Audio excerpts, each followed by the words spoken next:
রক্ষা করতে হবে। সুতরাং যদি ধর্মীয় কাজ করতে চান আমরা তার সাথে পা দেবো না। বিজেপি তৃণমূল মনে প্রাণে চাইছে এটা ধর্মীয় লড়াই হোক, ধর্মীয় লড়াই হলে মেরুকরণের রাজনীতি হবে।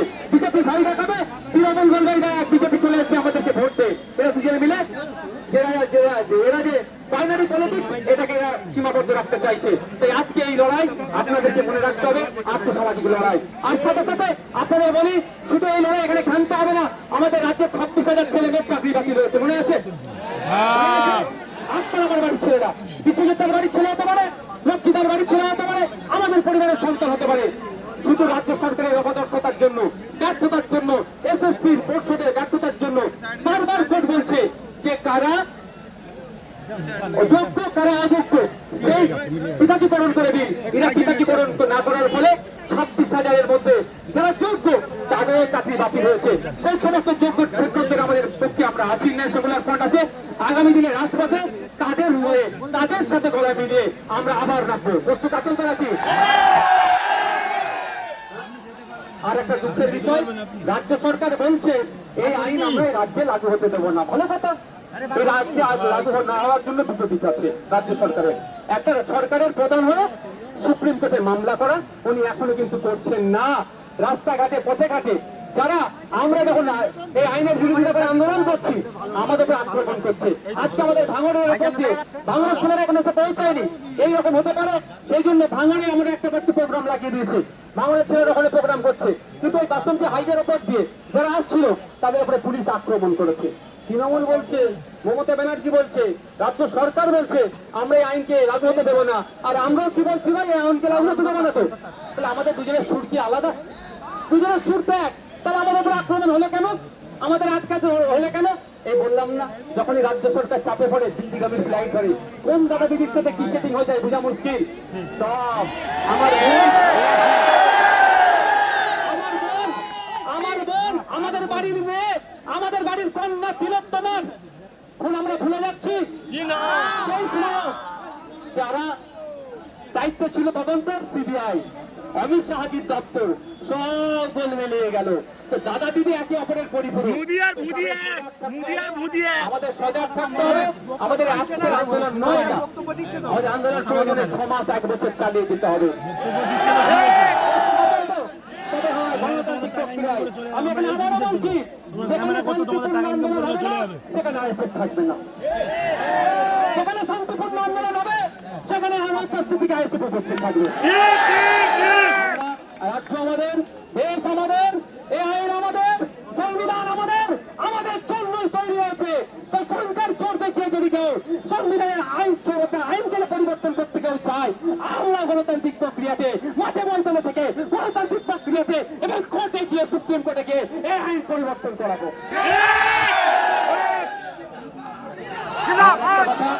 সংবিধানের প্রণেতা, ডক্টর কমিটির চেয়ারম্যান বাবা সাহেব আম্বেদকরের আজকে জন্মদিন। তিনি আমাদেরকে তার দায়িত্ব নিয়ে যে পৃথিবীর সর্ববৃহৎ লিখিত সংবিধান দিয়ে গেছে, সেই মহামানুষের আজকে জন্মদিন। আজকে আমাদের ইন্ডিয়ান সেকুলার ফ্রন্টের পক্ষ থেকে তাকে আমরা বিনম্র শ্রদ্ধা জানাচ্ছি এবং তার দেখানো পথকে, তার আদর্শকে, বিভিন্ন মানুষের যে মহামানুষের আদর্শকে নিয়ে আমরা এগিয়ে যাই, তাদের মধ্যে একজন হচ্ছে বাবা সাহেব আম্বেদকর। আপনাদের বলবো, সংবিধান বাড়িতে রাখুন, সংবিধান পড়ুন, আর্টিকেল গুলো দেখুন, অনুচ্ছেদ গুলো দেখুন, তাহলে আপনার অধিকার কেউ কেড়ে নিতে পারবে না। এটা যুক্তরাষ্ট্র ওখানে দাঁড়ান যুক্তরাষ্ট্রের পরিকাঠামোতে আঘাত দিচ্ছে, শুধুমাত্র মুসলিমদের অধিকার নয়, সংবিধানের উপর আঘাত দিচ্ছে, যুক্তরাষ্ট্র পরিকাঠামোর উপর আঘাত দিচ্ছে। এটা আমরা কোনোদিন মেনে নেব না। তাই আমাদের লক্ষ্য হবে সংবিধানকে বাঁচানোর জন্য, যুক্তরাষ্ট্রকে বাঁচানো, যুক্তরাষ্ট্র পরিকাঠামোকে বাঁচানোর জন্য আমাদের এই লড়াই একসাথে লড়তে হবে। আমি একটা কথা বলে শেষ করে দেবো, আমার পাশে কি আছে বলো? বিশ্বজিৎ মাইতি। আমার পাশে কি আছে? লক্ষ্মীকান্ত হাসদা। আমার পাশে কি আছে? সাবির বাবু আছে। আমার পাশে পিয়ারুল আছে। আমার পাশে কুতুব ভাই আছে। আমাদের নাসির সাহেব, শাহাবতী সিরাজি, আরো যারা আছে, আমার অনির্বাণ দা আছে, আরো নেতৃত্বরা আছে। তাপস দ্বারা সব কোথায় ভিড়ভাড় সাথে অনেকে উঠতে পারেনি। কেন এরা একসাথে আছে? যেটা মুসলমানদের সমস্যা হতো একসাথে থাকতো, সমস্যাটা দেশের, সমস্যাটা সংবিধানের আঘাত দিচ্ছে, তার জন্য একসাথে আছে। আপনারা এখানে আমাদের কর্মী সমর্থক ভিন্ন সম্প্রদায়ের আছে। মমতা ব্যানার্জির ওই জন্যই তো হয়। শুভেন্দু বাবু চাইছে এটাকে মুসলিমদের ইস্যু করে দিতে, আর আইএসএফ বলছে ভুল ইস্যু তৈরি করলে ভাই তোমাকে আমরা বাইনারি আমরা খেলতে দেবো না। মুসলমানের শুধু ইস্যু নয়, এটা নাগরিক ইস্যু। আগামী দিনে দেবত্ব সম্পত্তি গুলোকে এরা খাবে। আগামী দিনে এরা শিখ ভাইদের গুরুদুয়ারা যে সম্পত্তি আছে লুট করে লুটে নিতে পারে। আগামী দিনে চার্চের সম্পত্তিরা লুটে নিতে পারে। তাই আমাদেরকে ঐক্যবদ্ধ হতে হবে। তাই বলবো আপনাদেরকে, আমাদেরকে সজাগ সতর্ক থাকতে হবে, কারো প্রয়োজনে পা দেবেন না। মনে আজকের মিছিল এখানেই আমাদের বাবা সাহেব আম্বেদকরের মূর্তিতে যাওয়ার কথা ছিল, কিন্তু সবই তো বুঝতে পারছেন সাফ হয়ে কংগ্রেসের রোজা হয়ে ঝাড়ছে। বলছে আমরা ওয়াকফকে আটকাবো, কিন্তু এখানে আমাদেরকে আসতে দিচ্ছে না। যাক, সবার শেষে ভাই একটা অস্ত্র আমাদের কাছে রাখতে হবে। অস্ত্রটার নাম কি জানেন? অস্ত্রটার নাম কি বলুন তো? ডান্ডা লাগবে না, ডান্ডা লাগবে না, এইটাকে ঠিক করুন, এটাকে ঠিক করুন। কিন্তু দুর্ভাগ্যের বিষয়, এটা ঠিক করার জায়গাটা রাজ্য সরকার শেষ করে দিচ্ছে। শিক্ষা প্রতিষ্ঠান বন্ধ নয়, যদিও কিছু বিচার নিয়োগ হয়েছিল, নিয়োগ করে বাতিল হয়ে গেছে। শিক্ষক নিয়োগ করতে হবে, যোগ্যদেরকে স্কুলে পৌঁছতে হবে, জঙ্গলে জঙ্গল অধিকার ফিরিয়ে দিতে হবে, দলিত আদিবাসী সেগুলো বন্ধ করতে হবে। পরিশেষে আবারও বলছি, রাজ্য পুলিশের ডিসি বলছে শান্তিগঞ্জ অস্ত্র এলাকায় শান্তি ফিরে এসেছে। ওয়েল অ্যান্ড গুড, ওনার কথাকে সমর্থন জানিয়ে বলছি, আমরাও চাই শান্তি ফিরে আসুক। কিন্তু তেমন শান্তি ফিরে আসতে তখনই হবে যখন মন্দিরের ঘন্টাটা শামসেরগঞ্জে ঠিকঠাক বাজবে, যখন মসজিদের আজানটা ঠিকঠাক হবে শামসেরগঞ্জে, তখনই জানবো শান্তি ফিরে এসেছে। তখনই আমি বলবো শামসেরগঞ্জের এক মুসলিম মারা বলতে পারে রাতের ডুপ্লিকেট ড্রেস পরেছে অত্যাচার চালিয়েছে, বা প্রশাসনের ড্রেস পরেছে অত্যাচার চালিয়েছি, এটা বলা যখন বন্ধ হবে তখনই জানবো শান্তি ফিরে এসেছে। তখনই আমি জানবো শান্তি ফিরে এসেছে যখন বৈষ্ণবনগরে যারা গিয়েছে তারা নাকি তাদের অভিযোগ তাদেরকে অত্যাচার হয়েছে, বৈষ্ণবনগর থেকে তারা তাদের মাতৃভূমিতে যখন ফিরে আসবে তখন অর্থাৎ স্বীকার করবে শান্তি ফিরে এসেছে। মন্দির মসজিদে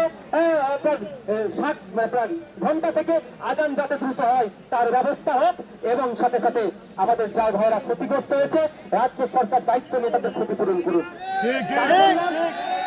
কেন বললাম? গোয়েন্দা দপ্তর ব্যর্থ হয়েছে। নওশাদ সিদ্দিকীকে মিছিল করতে যাবে কোন রাস্তাতে লোক আসবে সব জানতে পেরে গেলেন আপনারা।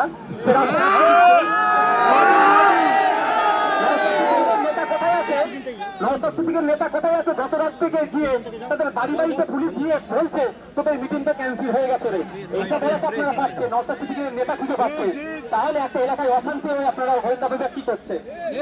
যদি ব্যর্থ হয় তাহলে তুলে দিন, ওই লোকটা দেখে পেঁয়াজ নিয়ে নিন, আর নাহলে আমাদেরকে দায়িত্ব নিন। আমার পুলিশ, বেঙ্গল পুলিশ, আমার ক্যালকাটা পুলিশ সাফিসিয়েন্ট না থাকলেও ভ্যাকান্সি প্রচুর, বেচারিদেরকে 16 ঘন্টা 18 ঘন্টা ডিউটি করতে হচ্ছে, তার বিরুদ্ধেও আমরা বেচারিদেরকে দিয়ে দিচ্ছি না ঠিকঠাক, তার বিরুদ্ধে বিধানসভায় আমি বারবার সোচ্চার হয়েছি ইয়াহক দিয়ে। তারপরে হচ্ছে আমাদের যা পুলিশ আছে যদি নিরপেক্ষ কাজ করতে দেয় না, দাঙ্গা হয়েছে মেরে ঠান্ডা করে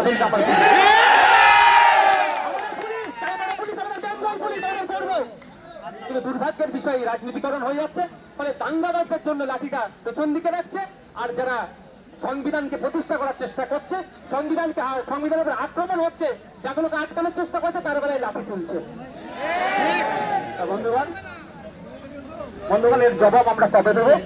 গণতান্ত্রিক প্রক্রিয়াকে।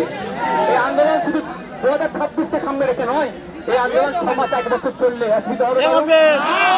আগামী দিনে কলকাতায় আমরা অবস্থান বিক্ষোভ করবো, শান্তিপূর্ণ অবস্থা হবে। এখানে বক্তব্য এখানে শেষ করছি। যেমন আপনার শান্তিপূর্ণ ভাবে কারো প্ররোচনায় পা না দিয়ে পুলিশ আক্রমণ করলে আমাদের মাথা ফাটিয়ে দিল, তারপরে আমরা নির্দ্বিধায় পুলিশের মার খেলাম, কিন্তু পুলিশের দিকে আমরা পেরে গেলাম না। আইএসএফের আদর্শ ঠিক একইভাবে আপনারা শান্তিপূর্ণ ভাবে এখান থেকে বিদায় নেবে। আমি ধন্যবাদ জানাই ক্যালকাটা পুলিশের